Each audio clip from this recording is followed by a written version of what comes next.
Since we have started recording the Mayor's Moment and speaking on the topic of smart cities, we have been consistent with what it means to be smart. The answer is data.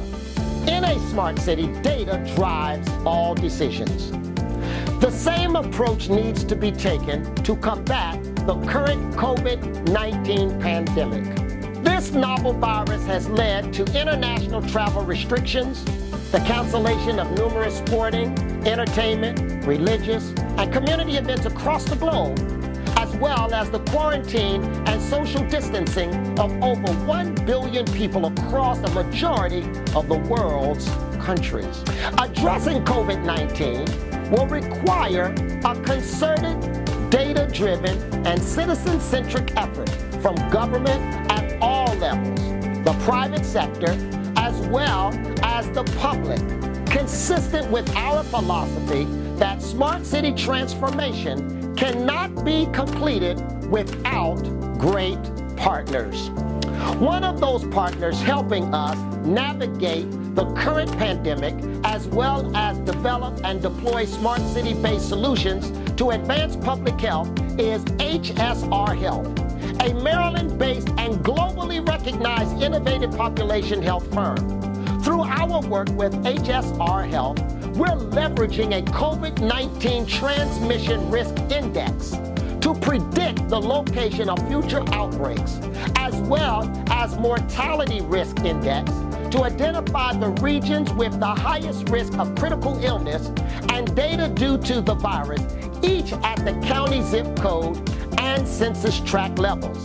These indices are developed based on a collection of data from federal, state, local, nonprofit, and private industry data, including current COVID-19 cases, disease progression, mobility, health data such as chronic disease prevalence, and social data such as population demographics, population density, socioeconomic status, housing, and educational attainment.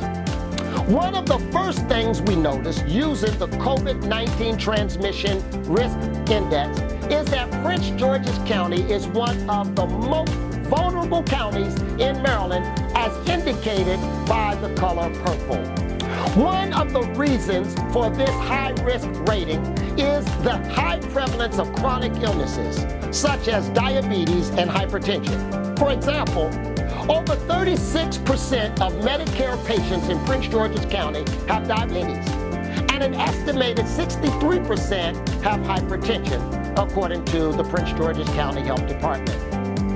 This is especially troubling in the 20743 zip code, where approximately 9% of the population is 70 years of age or older. Understanding the situation through data is the first step to executing a proper response.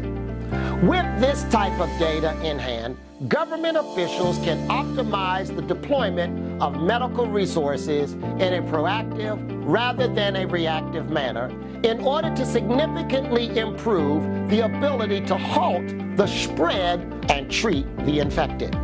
In addition, with numerous protests sprouting around the country and the globe, demanding the reopening of cities and mounting pressure to reopen economies, we must be careful not to undo the flattening. We must take a measured, thoughtful approach to reopening, which starts by analyzing the data to see which areas are least vulnerable, and then resuming economic activity and social interaction in the safe or low-risk zones. That's all the time we have right now. To learn more about our digital transformation, visit us at www.seatpleasantmd.gov, where we continue to engage, educate, and empower. Remember to continue to social distance and protect yourself and your loved ones. Thank you.